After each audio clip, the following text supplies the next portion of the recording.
R1, Medicina da Família, fui incentivada aí por uma colega que trabalhava comigo lá na Policlínica do Jardim Glória, ela é R2, e hoje eu vou falar um pouquinho sobre cefaleia, a preceptora doutora Daniela.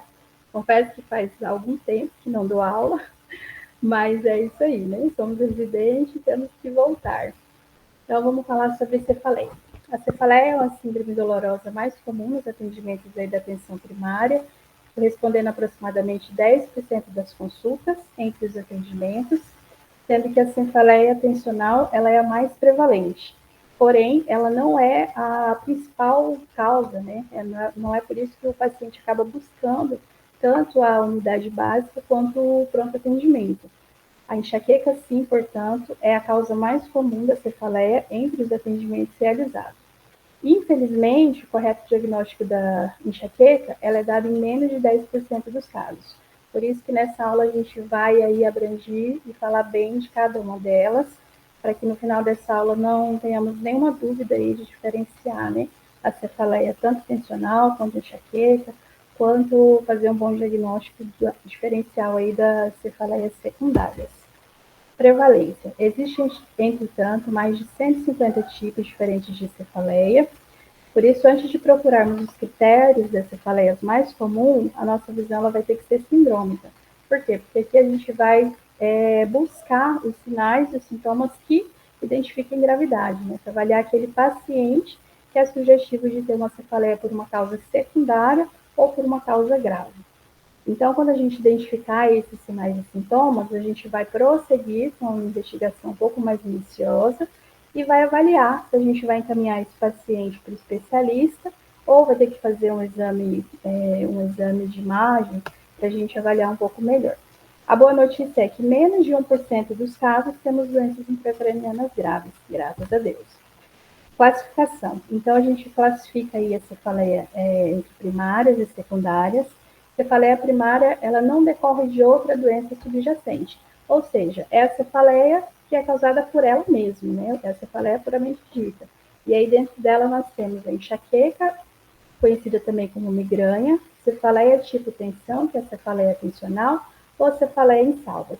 Já a cefaleia secundária, ela decorre de alguma outra condição clínica em que a dor de cabeça, né, a cefaleia faz parte dos sintomas relacionados àquela doença. Então, aquela causa daquela doença está gerando a dor de cabeça no paciente. E aí a gente tem várias outras doenças, que a maioria delas são por afecções simples. Como eu disse, né? Só 1% que vai ser aí um grau de gravidade de doenças intracranianas. Então, nós temos causas um pouco mais simples, como a sinusite aguda, distúrbio da articulação temporomandibular, as infecções das vias aéreas superiores e outras causas mais graves, como meningite, traumatismo crânioencefálico, malformação interiovenosa, entre outros. Então, eu separei essa aula para que ficasse um pouco mais didático em 5 perguntas. Pergunta número 1. Esse paciente que vem para nós, ele precisa ser encaminhado para um serviço de emergência ou ele pode ser acompanhado aí ambulatorialmente na nossa unidade básica? Segunda pergunta, trata-se de uma cefaleia secundária? Quando que a gente vai, então, pensar que é uma cefaleia secundária? Terceira pergunta, preciso solicitar um exame de imagem para esse paciente? Quando que é que a gente vai lançar a mão, né? A gente que está acostumado a estar aí no postinho, todo paciente que chega está com dor de cabeça, doutor, por favor, pede uma tomografia. Então, a gente tem que ser bem criterioso para fazer esse exame de imagem, né? Então, quando que é que a gente vai fazer esse exame? Quarta pergunta, caso se trate de uma cefaleia primária, qual seria, né? Então, a gente vai destrinchar cada uma delas para a gente não ter dúvida de qual é o tipo de cefaleia primária. E se preciso encaminhar o paciente para o especialista, quando que eu vou encaminhar esse paciente para o especialista? Então, vamos lá. Esse paciente, ele vai ser encaminhado para o serviço de emergência ou eu acompanhando ele lá no meu postinho mesmo. Aqui a gente tem um quadro, então, abordando todos os sinais e sintomas aí, que vai nos levar a encaminhar esse paciente para emergência e urgência. Só um deles já é critério para eu poder encaminhar esse paciente, que vai ser ele.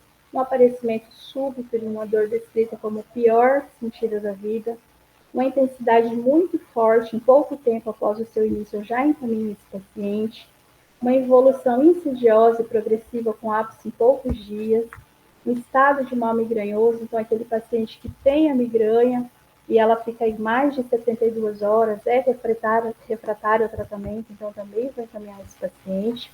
O início de uma cefaleia após um traumatismo craniano também tem que encaminhar, uma suspeita de meningite, né?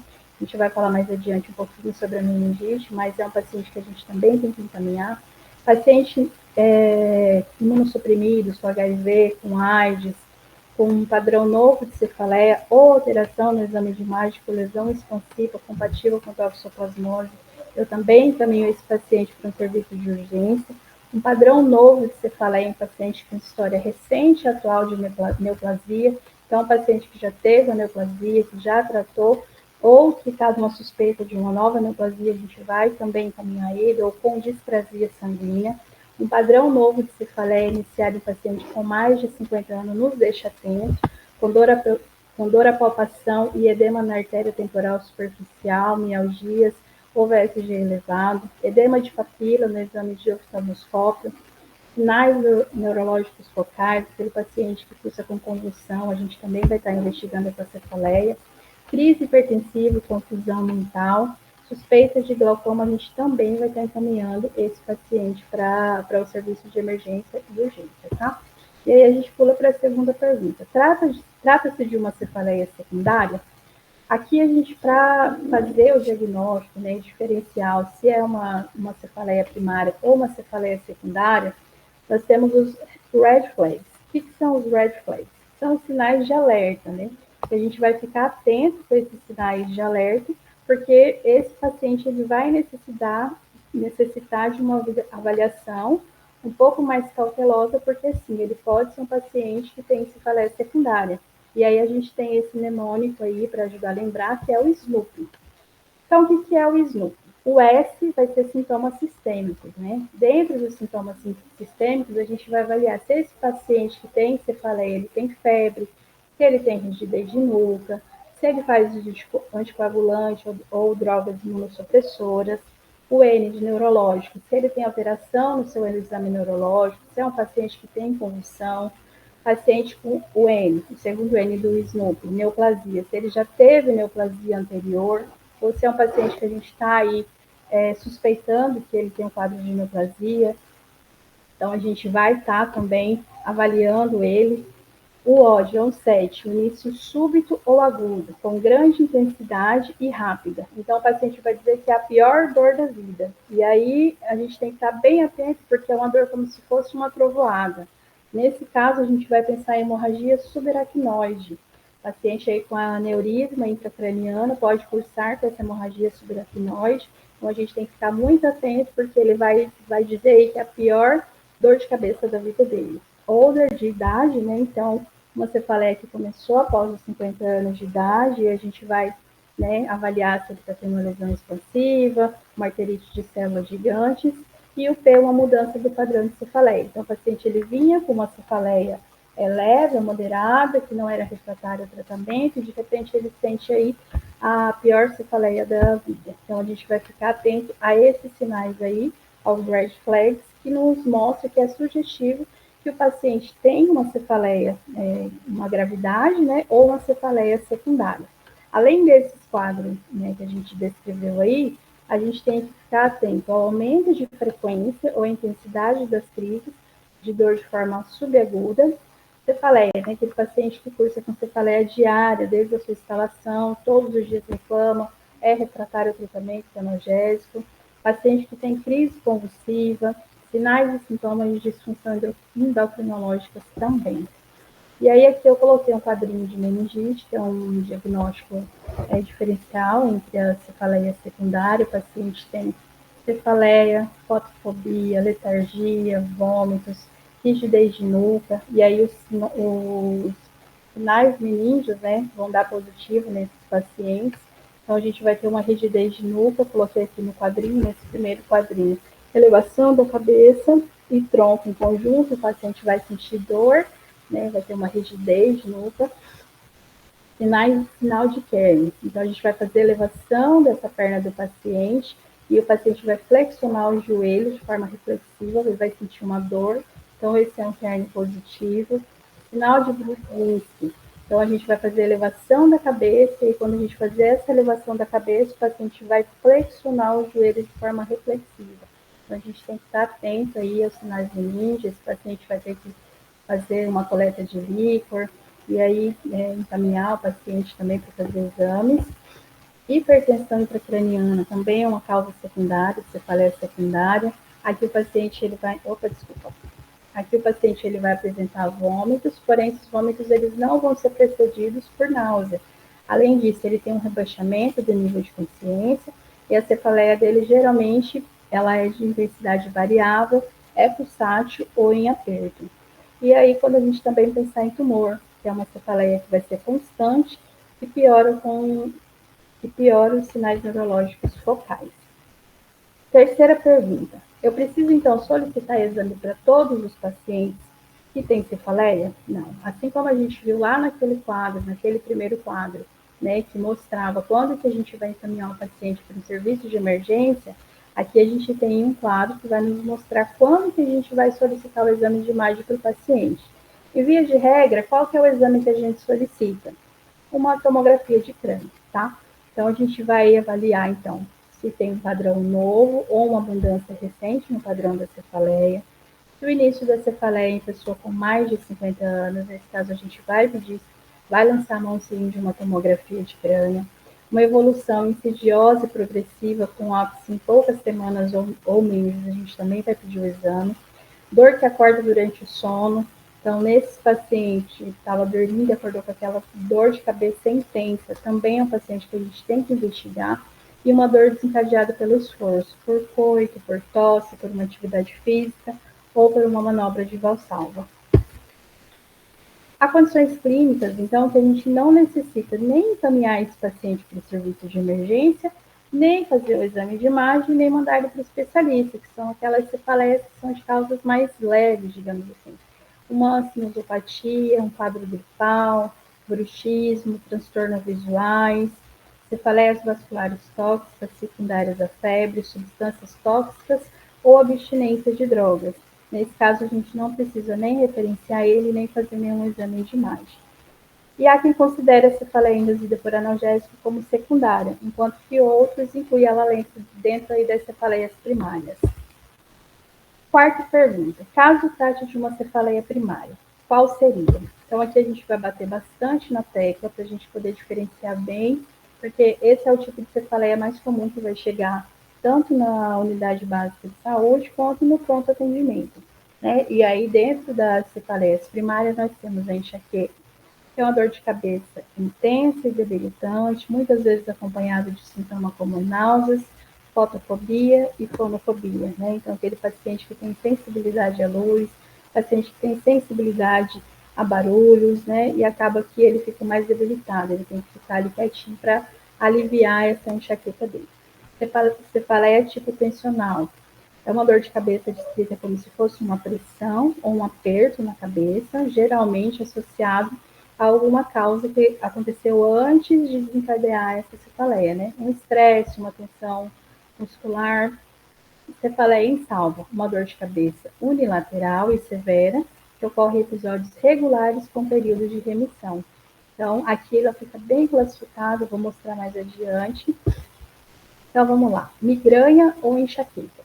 Esse aqui é só um resuminho, mas aí mais para frente eu vou destrinchar cada uma deles, tá, gente? Só para vocês pegar bem como que é a diferença entre elas. A migrânia e enxaqueca, ela tem que ter mais de 5 crises, geralmente for mais de 5 crises, 4 a 72 horas de duração, e aí ele tem que ter 2 de 4 sintomas. Ela é unilateral, ela é tipo pulsátil, a dor é de moderada a grave e ela piora com esforços. E aqui embaixo ela tem que ter de 1 a 2 sintomas: náuseas, fotofobia ou fonofobia. Eu disse que é a sensibilidade tanto à luz quanto aos barulhos, né? Cefaleia atencional, mais de 10 crises, de 30, a duração dela é de 30 a 7 dias, E aí tem que ter, igual a cefaleia, a enxaqueca, ela tem que ter 2 de 4 sintomas. Ó, o que diferencia a enxaqueca da tensional é que na tensional é tudo não. A gente fala que é tudo não. Na enxaqueca ela era unilateral, na tensional ela é bilateral. Na enxaqueca ela é tipo pulsátil, já na tensional ela não é pulsátil. Na enxaqueca ela é moderada a grave, aqui na tensional ela é de leve a moderada. Na enxaqueca ela piora com esforço, já na tensional ela não piora com esforço. Então a gente fala que ela é o oposto da enxaqueca. Bilateral, não pulsátil, leve a moderada, não piora com esforço. E aí ela não pode ter esses requisitos. Ela não pode ter náusea, então tem que ser sem náuseas, e ela tem que ser sem fotofobia ou fonofobia. Aqui, na verdade, ela pode ter fotofobia ou fonofobia. Os dois ela não pode ter. Os dois ela vai entrar aqui dentro da enxaqueca.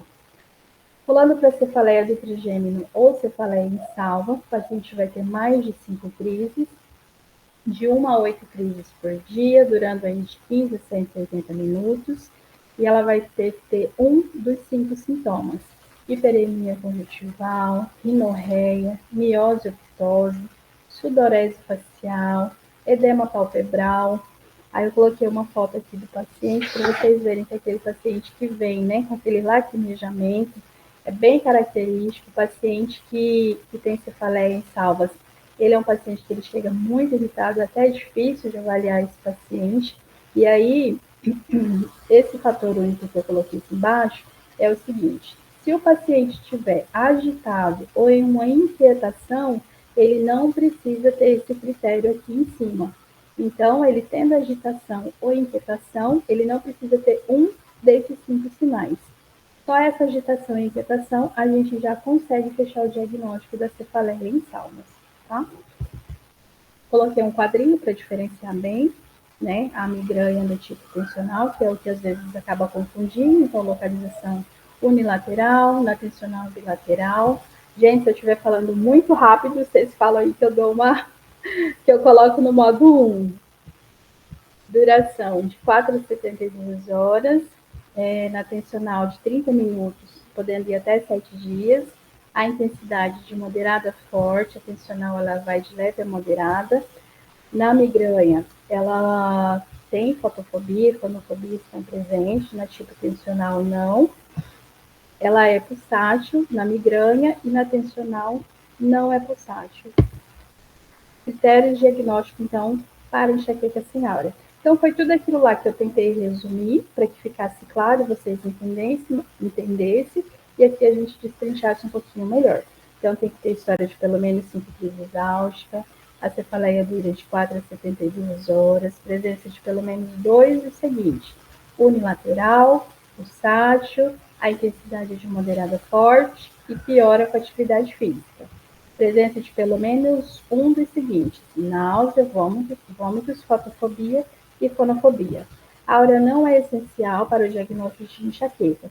Existem, entretanto, critérios para diagnosticarmos enxaqueca com aura, o que será importante na hora de avaliarmos a melhor conduta terapêutica. O paciente com aura, ele vai cursar com sintomas visuais, né? Então ele pode ter aqueles pontinhos que apresentam na visão, que a gente fala que o paciente está com aura, sensitivos ou alteração de linguagem reversíveis, com duração de pelo menos 5 minutos, e geralmente ela vai anteceder a crise dolorosa. Tensional, mesma coisa.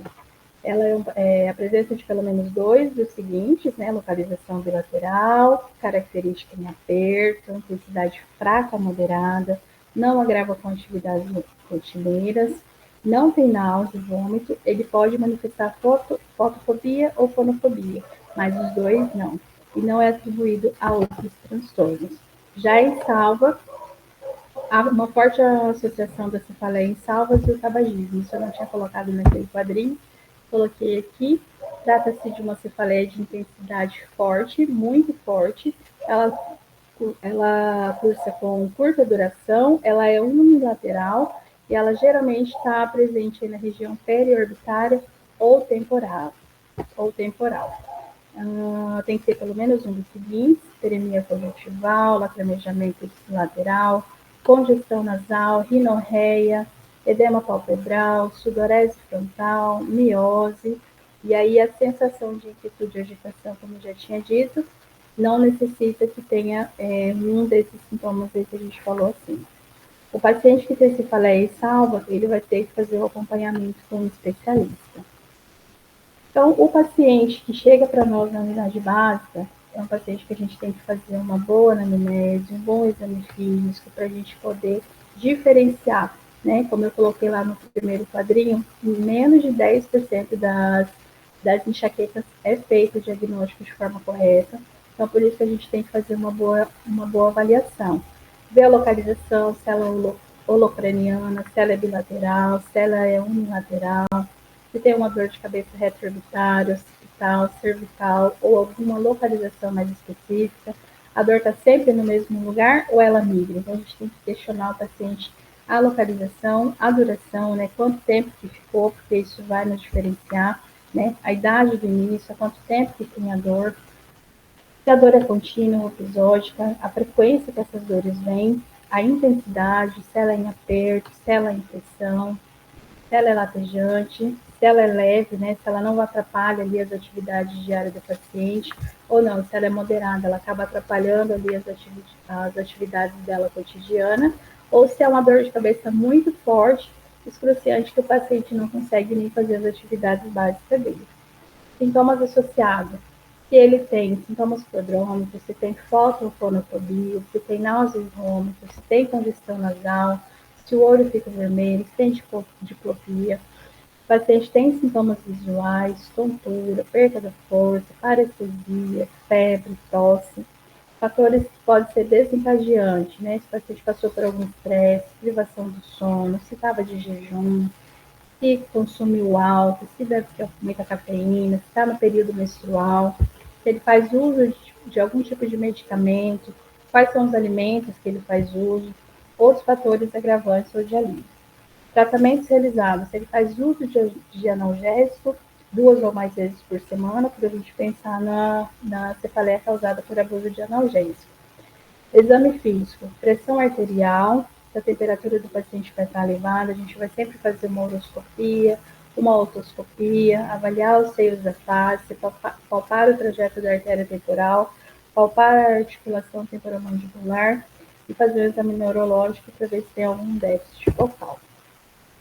Tratamento. Recomendação, então, gerais para qualquer tipo de cefaleia primária, né? A gente vai evitar os fatores desencadeantes, a gente vai tratar as comorbidades do paciente, vai regular o sono e a atividade física e vai orientar o automanejo da crise desse paciente. E aí a gente entra dentro do tratamento da crise leve. Isso aqui a gente está dando enfoque só no paciente com enxaqueca, tá? O paciente, então, deve evitar fatores de piora, como luz, barulho. O ideal é que ele ficasse quietinho no escuro e tentar dormir, que isso ajuda a aliviar bastante. Algumas medidas não farmacológicas, como compressão das artérias temporais ou aplicação de gelo nessa região, pode ser encorajada. Em caso de necessidade de terapia farmacológica, a gente vai optar por analgésicos comuns, como a dipirona, paracetamol ou a ibuprofeno, diclofenaco, naproxeno. Em causa de náusea e vômito, a gente sempre vai usar um antiemético associado, como metoclopramida e domperidona, é aconselhado. E aí aqui eu coloquei um quadrinho com tratamento agudo de fraca intensidade. Então a gente vai lançar a mão daqueles analgésicos que a gente já falou e alguns AINES. E aí os antieméticos aqui embaixo que a gente pode estar associando também, caso o paciente tenha aí náusea e vômitos associados. Tratamento da crise moderada, além dos analgésicos comuns, que a gente usou na crise leve, né? A gente pode usar os derivados ergóticos e os triptanos. Aqui a gente coloquei também o quadrinho, né, mostrando sumatriptano, por exemplo, que é bastante usado, naratriptano, zomitriptano, risatriptano, triptanos. Então, em casos de recorrência frequente de cefaleia, a gente vai estar lançando mão aí dos ergóticos e dos triptanos. Agora, se o paciente que tem enxaqueca tem uma crise forte e essa crise for recorrente, mesmo após o uso dos triptanos, a gente pode associar AINES. Além disso, indometacina, clorpromazina, dexametasona, haloperidol podem ser utilizados nas doses apresentadas nesse quadrinho aqui abaixo.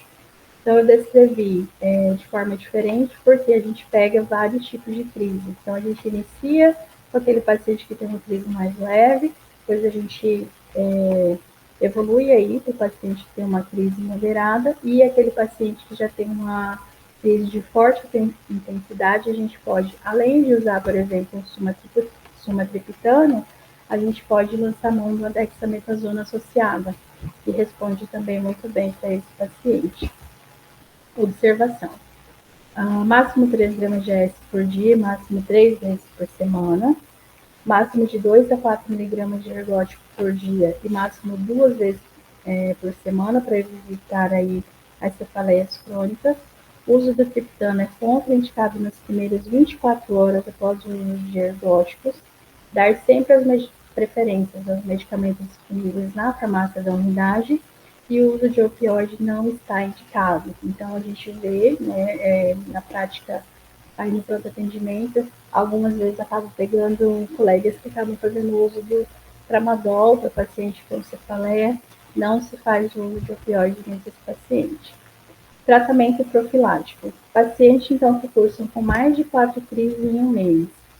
Cefaleia que interfere de forma significativa no dia a dia do paciente, apesar do tratamento que foi estabelecido. O uso excessivo de medicamento em razão de crises. Medicações utilizadas que são ineficazes ou que causam muitos efeitos colaterais. Presença de condições incomum e graves associadas, como migraine hemiplégica, basilar ou aura prolongada ou infarto migranoso, a gente vai fazer o tratamento profilático nesses pacientes. Ou seja, já lançamos mão daquelas medicações de forte intensidade, o paciente continua tendo crise recorrente, acabam tendo aí mais de 4 crises no mês, é refratário o uso daqueles tratamentos, a gente então vai lançar mão do tratamento profilático. Após a implementação do tratamento profilático, o paciente deve ser reavaliado um mês. Se não houver melhora, a gente vai trocar o esquema terapêutico e após 6 meses que o paciente apresentar melhora, com o uso dos profiláticos que eu vou mostrar mais adiante, a gente vai fazer uma nova avaliação desse paciente para avaliar, reduzir a dose e retirar medicamento após a posterior reavaliação. E aí, dentro dos tratamentos profiláticos para enxaqueca, nós temos o propanolol, o atenolol, metoprolol, amitriptilina, ácido valproico, topiramato, verapamil. E aí, aquela dica que eu coloquei lá atrás, A gente tem que sempre tentar passar para o paciente as medicações que tem na unidade básica e que são aí dispensadas pelo SUS. Cefaleia tensional. O tratamento abortivo para crise álgica se assemelha ao da enxaqueca. No caso de crise leve a moderada, a gente vai usar analgésico comum e AINES. Em caso de intensidade forte, triptânios e ergótico, ou seja, basicamente a mesma coisa. Mais à frente eu vou colocar um quadro geral para a gente ver a diferença entre eles, mas é basicamente o mesmo tratamento. Vale ressaltar, entretanto, que a intensidade da cefaleia tensional geralmente é uma intensidade um pouco mais leve. E o tratamento profilático aqui da cefaleia tensional se dá preferivelmente ao antidepressivo cíclico. O uso do opioide não está indicado. Cefaleia é induzido por analgésico, que foi que a gente falou aqui. Alguns guidelines dizem que ela entra dentro da cefaleia primária, outros dizem que ela já entra dentro da cefaleia secundária. Se o paciente cursa com cefaleia de característica semelhante à cefaleia tensional, porém está apresentando um curso crônico, e o paciente tem um histórico de uso de analgésico em grande quantidade, geralmente mais do que 2 vezes por semana, então a gente vai suspeitar que o paciente tem uma cefaleia induzida por analgésico. A gente pode iniciar um tratamento dele profilático e interromper o uso do analgésico por pelo menos uma semana e introduzir um AINE de forma fixa, como o ibuprofeno, 500 mg de 8 em 8 horas. Em caso o paciente tenha uma cefaleia muito intensa, a gente pode lançar mão de corticoterapia, como a prednisona, 60 mg dias por 7 dias, se for necessário. Vamos falar sobre a cefaleia em salvas, então. Tratamento dela dá no pronto atendimento, vai ser a base de oxigenoterapia, então é aquela cefaleia que ela é muito intensa. Derivados de ergóticos e triptanos podem ser utilizados nesse paciente. Prednisona e verapamil são medicamentos por vezes utilizados para reduzir a frequência das crises. Como já descrito, ele vai ter que ser acompanhado por um especialista. E aqui a gente vai incentivar também o abandono e a cessação do tabagismo. Então, aqui eu coloquei um quadrinho da cefaleia, do tratamento das cefaleias primárias, mas foi o que a gente passou em cada uma delas, né? Tipo tensional, tipo migrânia, que vai ser um tratamento para uma crise mais leve, para uma crise moderada ou uma crise grave. E aí a gente caminha para a quinta pergunta. Eu preciso encaminhar o paciente para o especialista?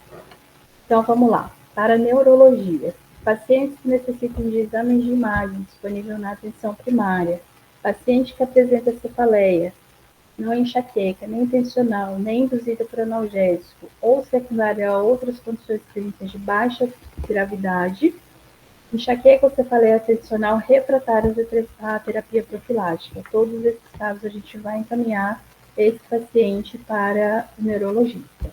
E quando que eu encaminho para a neurocirurgia?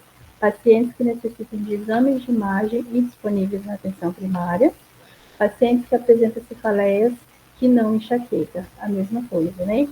Enxaqueca, cefaleia tensional, refratárias a terapias profiláticas. Aqui foi um passo a passo daquilo que a gente viu desde o começo, né? Que a gente tem então que descartar, em primeiro lugar, as cefaleias secundárias, descartadas as cefaleias secundárias. Eu vou avaliar se esse paciente precisa ou não do exame de imagem, se ele precisa ou não ser encaminhado por um especialista, e aí, sendo descartado as cefaleias secundárias, eu vou identificar qual é o tipo de cefaleia primária, dentro daquele quadro que a gente colocou. Confirmado, então, que ela é cefaleia tensional, enxaqueca ou em salvas, a gente vai ir para o tratamento dela, que descrevi nos quadrinhos, né? Com analgésico, com AINES, com ergótico, com triptano, aí vai depender de gravidade de cada paciente. Não resolvendo com o uso dessas medicações, a gente vai fazer a profilaxia para esses tipos de cefaleia. Aqui tem as referências bibliográficas. E agora eu abro para vocês para perguntas e para acréscimo aí com a doutora Daniela.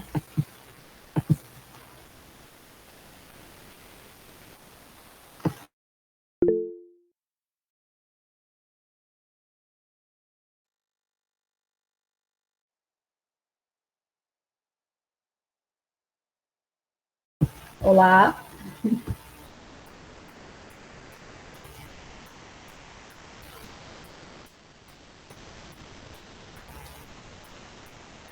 Doutora Daniela está por aí?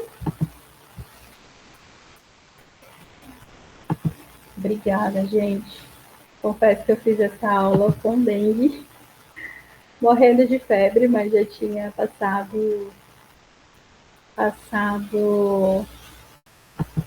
trocado com o colega e não tinha como trocar mais. Então, eu não podia fugir de hoje. Se alguém quiser acrescentar alguma coisa, alguma experiência na UBS relacionada à cefaleia, pode acrescentar, gente.